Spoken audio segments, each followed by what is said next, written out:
श्रीभगवानुवाच कामयेश क्रोधयेश रजो गुणा समुद्भवः महाशनो महापात्मा विद्येन मयवैरिणम्. శ్రీకృష్ణ భగవానుడు పలికెను, అర్జున, అది కేవలము కామమే. అది రజోగుణ సంపర్కము వలన పుట్టి తరువాత క్రోధముగా పరిగమిస్తుంది. అదే ఈ ప్రపంచమును కబళించే పాపమయ శత్రువు.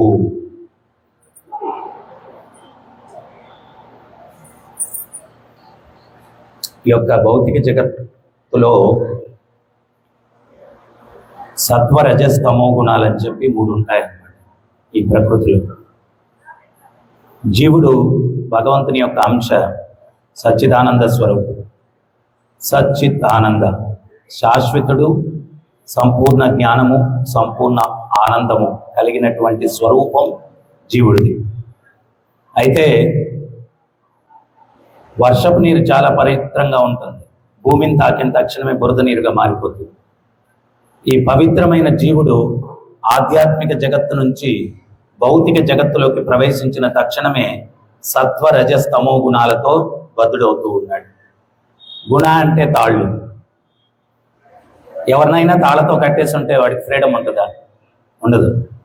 సో ఈ గుణాలతో బంధింపబడినటువంటి జీవుడికి ఫ్రీడమ్ లేదు. వాడు రజోగుణంలో బంధింపబడ్డాడు అంటే వాడు రజోగుణంలోనే ప్రవర్తిస్తూ ఉంటాడు. సత్వగుణంలో ఉన్నటువంటి వ్యక్తి దగ్గరికి వెళ్ళి నీ పేరేంటయ్యా అని అడిగితే నా పేరు దీపక్ అండి అంటాడు. వ్యక్తి దగ్గరికి వెళ్ళి నీ పేరేంటయ్యా. అదే తమో గుణంలో ఉన్నటువంటి వ్యక్తి దగ్గరికి వెళ్ళి నీ పేరేంటయ్యా అంటే నా పేరు కావాలా నీకు, నా పేరు దీపక్ అంటాడు. ఆడు తమోగుడు. సో ఆ గుణాలని బట్టి వీళ్ళ యొక్క ప్రవర్తన ఉంటుంది. చాంటింగ్ చేయకూడదు అన్న ప్రవచనం. సో ఈ గుణాల యొక్క ప్రభావమే జీవుడు చేసేటువంటి కర్మలను ఆధారపడి ఉంటాయి. అదే భగవద్గీతలో భగవంతుడు ఇంకో శ్లోకంలో చెప్తాడు, మనందరికీ చాలా సందేహాలు వస్తాయి. ఏమని అంటే, ఎందుకబ్బా కొందరు ధనికుడుగా పుట్టాడు, కొందరు తెలివితేటలతో పుట్టారు, కొందరు తెలివిహీనంగా పుట్టారు, కొందరు దారిద్ర్యంలో పుట్టారు, వీటన్నిటికీ కారణం ఏంటి అని అప్పుడప్పుడు మనకు కూడా కొన్ని కష్టాలు వచ్చినప్పుడు వస్తాయి ఇటువంటి ఆలోచనలు. అన్నీ బాగుంటే రావు. ఏదైనా కష్టాలు వచ్చినప్పుడు ఇటువంటి ఆలోచనలు వస్తాయి. వీటికి సమాధానంగా భగవంతుడు ఒక శ్లోకంలో చెప్తాడు, కారణం గుణసంగదోషం అసద్యోనిషు జన్మషు.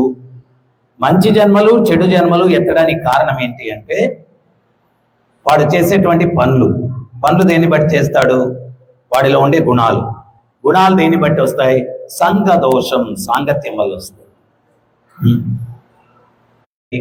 ఇవన్నీ చెప్తే వీళ్ళు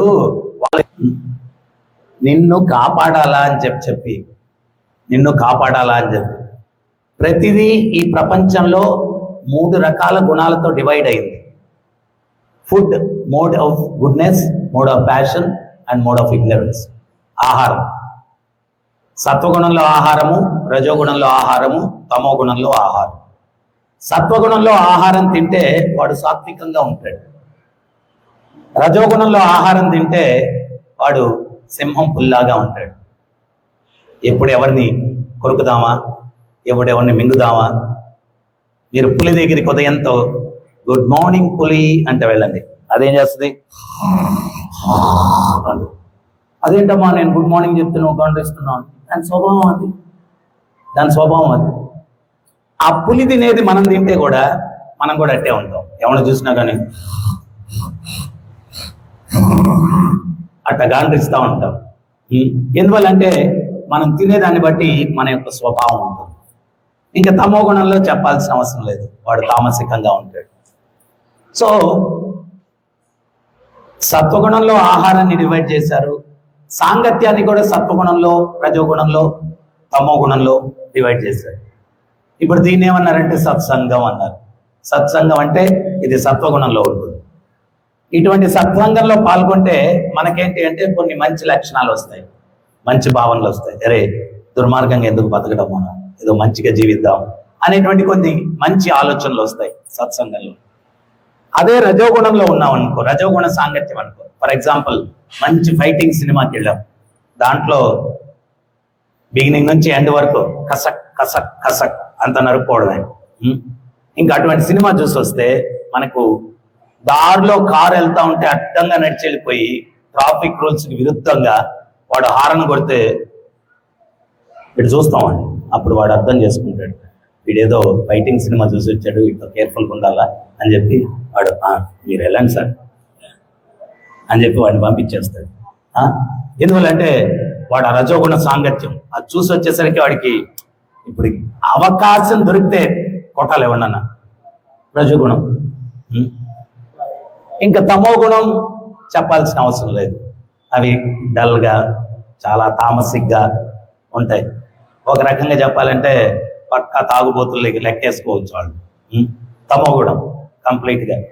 తమో గుణం ఆహారం ఏంటి అంటే కుళ్ళిపోయింది, మురిగిపోయింది, తినేవాడు తాగేవాడు తమో గుణం.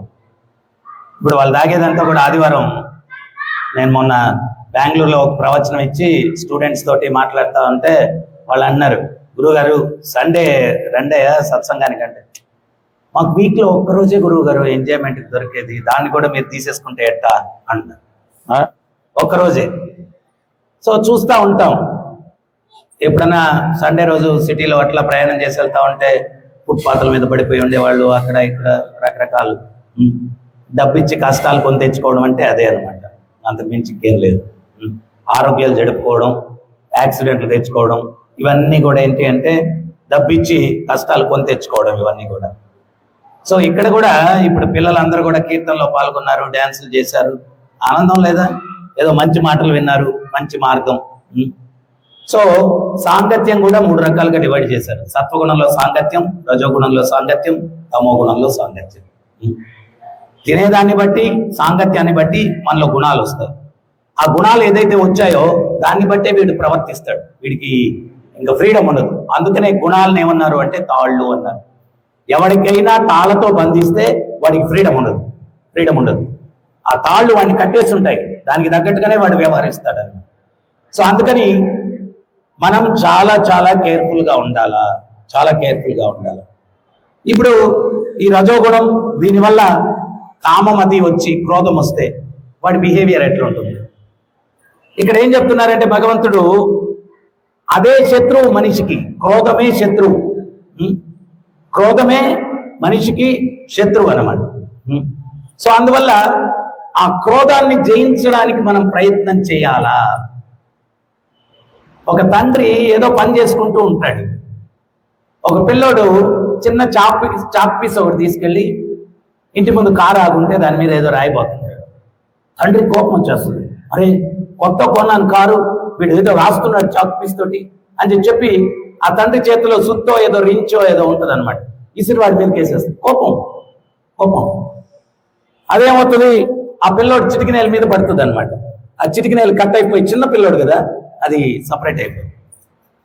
ఆయన వీడు తండ్రి రిలయన్స్ అవుతాడు, నేను కోపంలో ఆ పని చేసుకుంటూ ఉండకూడదు అని చెప్పి వాడిని తీసుకొని హాస్పిటల్కి తీసుకెళ్ళి ఏదో ట్రీట్మెంట్, డాక్టర్ చెప్తాడు కంప్లీట్గా పోయిందండి, ఇంకా వాడు వికలాంగుడే, ఏలు ఉండదు అని. చాలా తండ్రి, అరే నేను అట్లా కోపంలో చేయకుండా ఉండాల్సింది అని చెప్పి ఇంటికి వచ్చిన తర్వాత ఆ కారు మీద ఈ పిల్లోడు ఏం రాశాడు అనేది చూస్తాడు. చూస్తే వాడు ఏం రాసుంటాడంటే ఐ లవ్ మై డాడ్ అని రాసుంటాడు. ఐ లవ్ మై డాడ్ అని రాసుంటాడు. చాక్ పీస్ తుడిచేస్తే పోద్ది, ఏం కాదు. కానీ ఆ కారు మీద ఉన్నటువంటి మోహం, కొత్త కారు దాని మీద ఉన్న మోహం కంపేర్ చేస్తే కారు కన్నా పిల్లోడు తక్కువ అనిపించాడు ఆ క్షణంలో. తర్వాత కోపం వచ్చింది, ఆ కోపంలో విసిరేశాడు. నేను లాస్ట్ సండే మీకు చెప్పాను, నేను 2000 సంవత్సరంలో హైదరాబాద్కి ఇస్కాన్కి అధ్యక్షుడిగా ఉన్నప్పుడు అక్కడ చర్లపల్లి అని ప్రిజన్లో సత్సంగం చేయమని చెప్పి నన్ను పిలిచారు. నేను అక్కడికి వెళ్తే వాళ్ళందరూ కూడా వాళ్ళ బిహేవియర్స్ అంతా విచిత్రంగా ఉన్నాయి.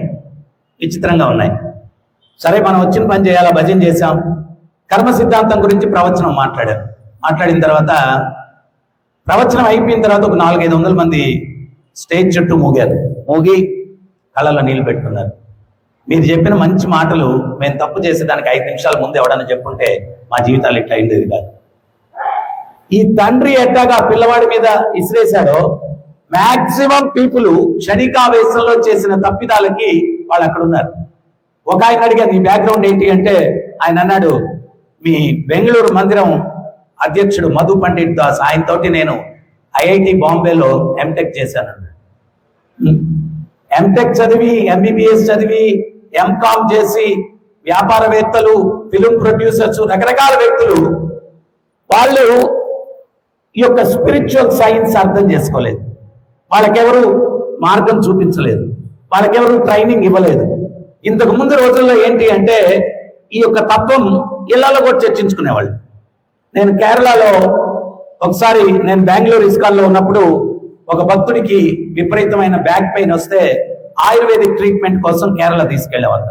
నేను అతనితో 15 రోజులు ఉన్నాను. ఆ ఆయుర్వేదిక్ డాక్టర్ ఇంట్లో ఒక ముసలాయన ఉండేవాడు.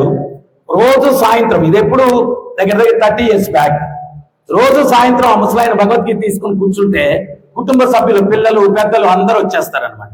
వచ్చి కూర్చొని ఆ తాతగారు భగవద్గీత అంతా చదివి వాళ్ళకి ఉపన్యాసం లాగా చెప్తే కుటుంబ సభ్యులంతా కూడా దాన్ని వింటారు. ఇంతకుముందు మన సాంప్రదాయం ఇది. ఈ యొక్క భగవద్గీత అన్నటువంటిది మానవ యంత్రానికి మాన్యువల్ అని ప్రభుపాదులు వారు చెప్పారు. దీన్ని ఎట్లా కంట్రోల్ చేయాలి, ఈ యంత్రాన్ని ఎట్లా కంట్రోల్ చేయాలి, మనసును ఎట్లా కంట్రోల్ చేయాలా, ఇంద్రియాలను ఎట్లా కంట్రోల్ చేయాలా, ఎట్లా కంట్రోల్ చేస్తే ఈ యొక్క శరీరం అనేటువంటి ఈ యొక్క వాహనం స్మూత్ గా నడుస్తుంది అనేటువంటి మెకానిజం భగవద్గీతలో ఉంది. సో ఇక్కడ భగవంతుడు చెప్తున్నాడు, నువ్వు కామానికి బాధితుడు అయ్యి క్రోధమైతే అది ప్రపంచాన్ని కబళించేటువంటి శత్రువు అంటున్నాడు. అందరికీ ఆ క్రోధమే శత్రువు. ఆ క్రోధం వల్లే సమాజంలో అనర్థాలు జరుగుతాయి. ఒకసారి ఒక తెల్ల జాతీయుడు ఒక రెస్టారెంట్కి వెళ్తాడు అమెరికాలో. అప్పట్లో ఈ తెల్లవాళ్ళు నల్లవాళ్ళు చాలా రచ్చలు జరుగుతున్నాయి వాళ్ళ మధ్యలో. వెళ్తే ఒక నల్లవాడు ఒక టేబుల్ దగ్గర కూర్చొని ఉంటాడు. కూర్చొని ఉంటే ఈ తెల్లవాడు వెళ్తాడు. ఆ నల్లవాడిని చూడంగానే ఎక్కడలేని కోపం వచ్చేస్తుంది. వచ్చేసి ఆ వెయిటర్ని పిలుస్తాడు. చూడు, ఈ రెస్టారెంట్లో ఎవరున్నారో అందరికీ కూడా ఏం కావాలంటే పెట్టు, బిల్లు నేను పే చేస్తా, కానీ ఆ నల్లోడికి మాత్రం ఏం పెట్టదు. ఆమె అందరికీ ఏమేం కావాలా, ఈయన స్పాన్సర్ ఈరోజు మీ అందరికీ కూడా విందిస్తున్నాడని చెప్తే ఇంకా ఫ్రీగా వస్తుందంటే మన వాళ్ళ ఫెనాయిల్ కూడా లాగిచ్చేస్తాడు. సో ఆటల మీద ఆటలు అనమాట. ఆయన అందరూ పెట్టేసిన తర్వాత వీళ్ళు లేచి ఆ నల్లోడు దగ్గరికి వెళ్ళి, చూసావా అందరికీ తినిపించా, నీకు మాత్రం లేదన్నాడు. ఆడు సింపుల్గా ఒక నవ్వు నవ్వాడు. వీడికి మళ్ళా కోపం వచ్చింది. మళ్ళా వెయిటర్ని పిలిచాడు. రెండోసారి డ్రింక్స్ ఏమైనా అందరికీ, కానీ ఆ నల్లోడికి మాత్రం లేదు. మళ్ళా ఫుల్ ఆర్డరు, ఫుల్ సర్వీసు, అందరూ. వీడు మళ్ళా వెళ్ళాడు. వెళ్ళి చూసావా అందరికీ ఇప్పించా, కానీ నీకు ఇవ్వలేదు, చూసావా అన్నాడు. వాడు మళ్ళా నవ్వాడు. వీడికి ఏమర్థం కాల. వీడు ఆ వెయిటర్ని పిలిచి వాడిని ఎన్నిసార్లు అవమానించినా వాడు నవ్వుతూనే ఉన్నాడు ఏంటి అన్నాడు. అప్పుడు ఆ వెయిటర్ నవ్వుతూ చెప్పింది, వాడి రెస్టారెంట్ ఓనరు మీరు ఇంత బిల్లు చేస్తే నవ్వకుండా ఏడస్తాడా. వాడి రెస్టారెంట్ ఓనరు నువ్వు బిల్లు మీద బిల్లు చేస్తావంటే వాడు నవ్వకుండా ఏడుస్తాడా, హ్యాపీ వాడు. వీడు ఆ నల్ల జాతి వాడు తెల్ల జాతి వాడు ఆ వివక్ష, దాంతో వాడిని చూడగానే వీడికి క్రోధం వచ్చింది. ఆ క్రోధంలో వీడు అనుకున్నాడు చాలా నోబుల్ డెసిషన్ తీసుకున్నాను అనుకున్నాడు. కానీ పనికి మాలిన డెసిషన్. జోబి చిల్లిపడింది, మొత్తం డబ్బులు పోయాయి. వాడు ఓనరు హ్యాపీగా బిజినెస్ జరిగింది. వాడికి నష్టపోయింది ఎవరు, వీడు నష్టపోయింది. అట్లాగే మనం కూడా కోపంలో ఏదైనా నిర్ణయం తీసుకుంటే ఇట్లాగే నష్టాలు జరుగుతాయి. రూపాయి పోగొట్టుకునే దగ్గర 100 రూపాయలు పోగొట్టుకుంటాం. ఎప్పుడు కూడా క్రోధంలో డెసిషన్ తీసుకోకూడదు. ఆ నిమిషం ఆగిపో, ఆ నిమిషం శాంతంగా ఉండు. ఇటువంటి ఆర్ట్ ఆఫ్ లివింగ్ ఎక్కడి నుంచి మనం నేర్చుకోగలము అంటే అది కేవలం భగవద్గీత నుంచి మాత్రమే. ఎందువల్ల అంటే భగవద్గీత ఇస్ ఎ సైన్స్. ఈ మానవ యంత్రానికి అది మాన్యువల్.